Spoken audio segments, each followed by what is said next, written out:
Gandalf, the wise wizard in a gray cloak, staff in hand, the guide of the Fellowship, the slayer of the Balrog, the one who returned from death itself. But behind this figure lies a secret, for Gandalf could have been far more powerful than we ever see. He could have burned the armies of Mordor in a single spell, shattered fortresses, perhaps even cast down Sauron himself. And yet, he never did. Why? Why would one of the most powerful beings in all of Arda never unleash his full strength? And how is it possible that he belongs to the same race as Sauron, the Dark Lord? That is the mystery we explore today. And by the end, we will uncover what might have happened if Gandalf had ever chosen to reveal his true power. Gandalf was not born in Middle-earth. His true name was Olórin, and he belonged to the order known as the Maiar. They were spirits from the dawn of the world, lesser kin to the Valar, the great powers who shaped Arda. Olórin was of the same kind as Sauron. Both were Maiar, spirits from before the shaping of the world. Both possessed unimaginable potential to become destroyers or guardians. And if you want to know more about Sauron's rise and his corruption, make sure to watch our other video dedicated entirely to the Dark Lord himself. It reveals how the very same race that gave Middle-earth Gandalf also gave it its greatest enemy. Yet Olórin walked a different path from his dark counterpart. While Sauron was a pupil of the smith Aule and turned toward control and domination, Olórin learned from the Lady of Compassion, Nienna. Through her, he embraced patience, humility, and love for the simple hearts of men. This is why Gandalf became known not for dazzling sorcery, but for awakening courage and hope. He was the spirit who chose to walk among mortals, learning their sorrows so he could lift their spirits. And yet, within him, vast strength remained. Had he wished, he could have ruled nations. But even in those earliest days, he chose a different destiny, not as a tyrant, but as a guide. Gandalf did not come to Middle-earth by chance. When the shadow of Sauron began to rise again, the Valar, the guardians of the world, knew that the free peoples could not face such darkness alone, and so they chose 5 Maiar to be sent across the sea. Clothed in the frailty of old men, they would walk among elves and men, not as rulers, but as guides. These were the Istari, the order of wizards, Saruman the White, wise yet ambitious, Radagast the Brown, gentle and more concerned with beasts than with kingdoms, and the mysterious blue wizards who vanished into the east. Among them also came Olórin, now bearing the name Gandalf the Grey. But unlike the others, Gandalf was not sent to command armies or to rule.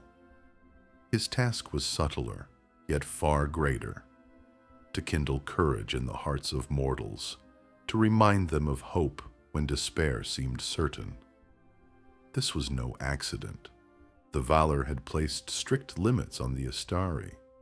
Though they were mighty spirits, they were forbidden to reveal the full measure of their power. They were not to dominate the free peoples, nor to shape the war by force of might. Instead, they were bound to guide, to counsel, to strengthen the will of others. In this, Gandalf differed most clearly from his brother Saruman. Where Saruman grew restless, craving authority and mastery, Gandalf remained faithful to his charge. He understood that the true test was not to conquer Sauron with fire and thunder, but to unite elves, dwarves, and men in a cause greater than themselves. And so, though he could wield fire against wolves or light against the Nazgul, Gandalf's greatest power was not in the spells he cast. It was in the courage he inspired. In Frodo, in Aragorn, in Theoden, and in countless others who rose to meet their destiny. For all his wisdom and hidden might, Gandalf was never free to unleash the full strength of a Maia. The Valar had bound him with strict rules, for they feared that another of their servants might fall as Sauron once had. If Gandalf were to claim dominion by force, he would only replace one Dark Lord with another. Thus, his power was veiled. When he came to Middle-earth, he was not a blazing spirit of fire, but an old man with weary shoulders and kind eyes. His staff and his words were tools, but they were never meant to bend the world to his will. Instead, he worked through persuasion, through counsel, and through the quiet strengthening of those who still had hope. We see this in the way he speaks to Bilbo, guiding him to let go of the ring. We see it in the way he rouses Theoden, breaking the grip of despair and restoring the king's spirit. We see it in the way he walks beside Frodo, not as a master commanding obedience, but as a friend, reminding him that even the smallest person can change the course of the future. When Gandalf acted directly, it was always with restraint. A flash of fire to drive away wolves, a burst of light to repel the Nazgul. Enough to protect, never to dominate. To some, this made him appear weaker than he truly was. Why not strike Sauron with lightning, or break Mordor's armies with a word? But that was never his mission. He was not sent to defeat evil with raw power. He was sent to awaken the strength of others, so that victory would belong to elves and men themselves. In this, Gandalf revealed the paradox of true power, that the greatest strength lies not in domination, but in the ability to lift others so they may stand on their own. Though Gandalf lived under heavy restraint, there were rare moments when his true nature broke through. Flashes of the Maia beneath the cloak of a frail old man. The most famous of these came in the depths of Moria, when he faced the Balrog of Morgoth. Here, Gandalf stood not as a wandering guide, but as a champion of light against one of the darkest remnants of the First Age. The duel raged across the endless halls of Khazad-dûm, onto the bridge, and finally into the abyss itself. For 10 days they fought, until Gandalf struck down the Balrog upon the mountain peak, though the battle claimed his own life. Yet even death could not hold him. For his faithfulness to his mission, the Valar returned him to Middle-earth, now as Gandalf the White. No longer the Grey Wanderer, he became the head of the Istari, surpassing Saruman, who had betrayed his calling.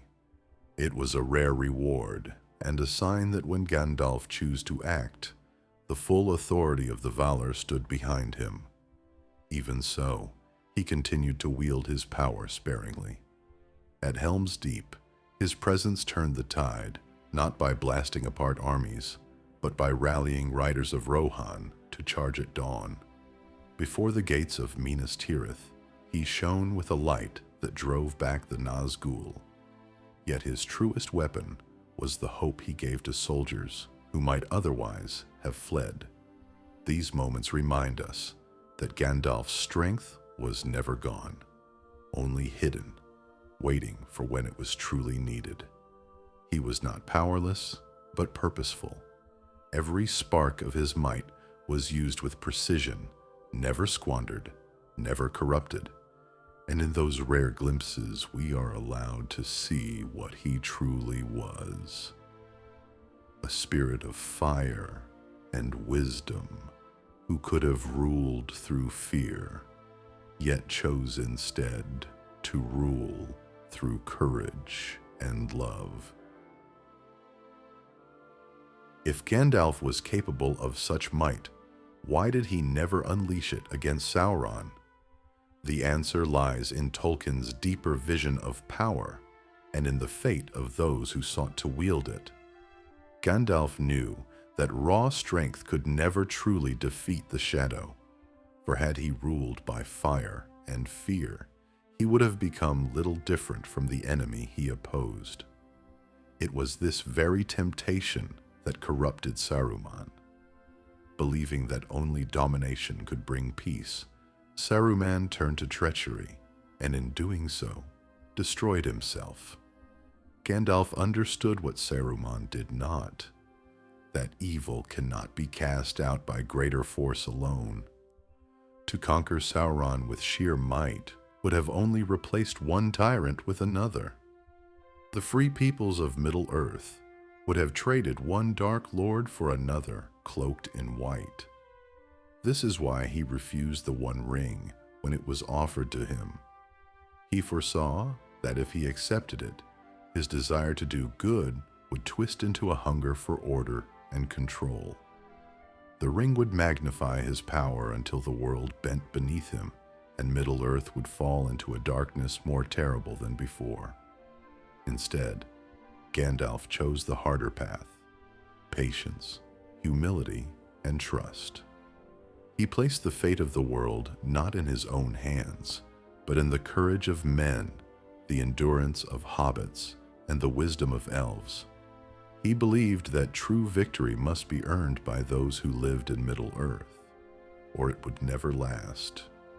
And so he held back, not because he was weak, but because he was strong enough to resist the temptation of absolute power. In this, Gandalf became the opposite of Sauron, both Maia, born of the same flame, yet walking utterly different roads. One sought to dominate, the other sought only to serve. This is why Gandalf never struck with full power, because he knew that the greatest strength is not in conquering others, but in lifting them to stand for themselves. It is tempting to wonder, what if Gandalf had cast aside his restraint?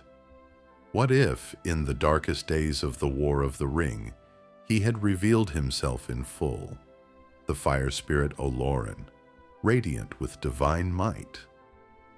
At first the thought is comforting.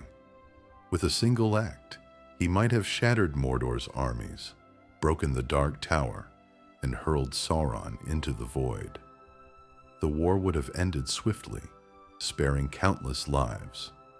But Tolkien's world does not bend so easily, for the power Gandalf possessed was not like a sword that could be drawn and then sheathed again. Once revealed, it would have consumed every choice, every freedom around him. The free peoples would no longer fight for themselves. They would bow to Gandalf, whether in love or in fear. And what of the ring? If Gandalf had wielded his true strength, the ring would have been drawn to him irresistibly. It would have offered him the power to reshape the world according to his will. And in time, even the Grey Pilgrim would have become a tyrant cloaked in white light. This was the fate he dreaded most: to save Middle-earth, only to enslave it beneath his own hand. So the question is not whether Gandalf could have won by force. He almost certainly could. The question is whether Middle-earth would have survived such a victory, or whether it would have merely exchanged one Dark Lord for another. By refusing to wield his full power, Gandalf preserved something greater than victory. He preserved the freedom of the free peoples to fight, to suffer, and to triumph by their own strength. That was the only victory that could last beyond the fall of Sauron. And so we see the truth of Gandalf. Yes, He was one of the most powerful beings ever to walk in Middle-earth. Yes, he could have unleashed storms, fire, and wrath, like the Maia of old. But he chose another road. Gandalf's greatest strength was never in the lightning of his staff, nor in the fire that burned at his command. It was in his wisdom, in his compassion, and in the way he kindled courage in the hearts of those around him. He did not seek to dominate, but to inspire. He did not claim the victory, but gave it to others. This is why the free peoples triumphed over Sauron, not because one mighty spirit struck him down, but because an old man, cloaked in gray, believed that even the smallest hands could shape the destiny of the world. Gandalf never used his full power, because his true power was not in domination, but in hope. And that, more than any spell or weapon, was what saved Middle-earth. If you enjoyed this tale and wish to hear more of the hidden stories of Middle-earth, leave a like or sub so that these chronicles may continue to be told.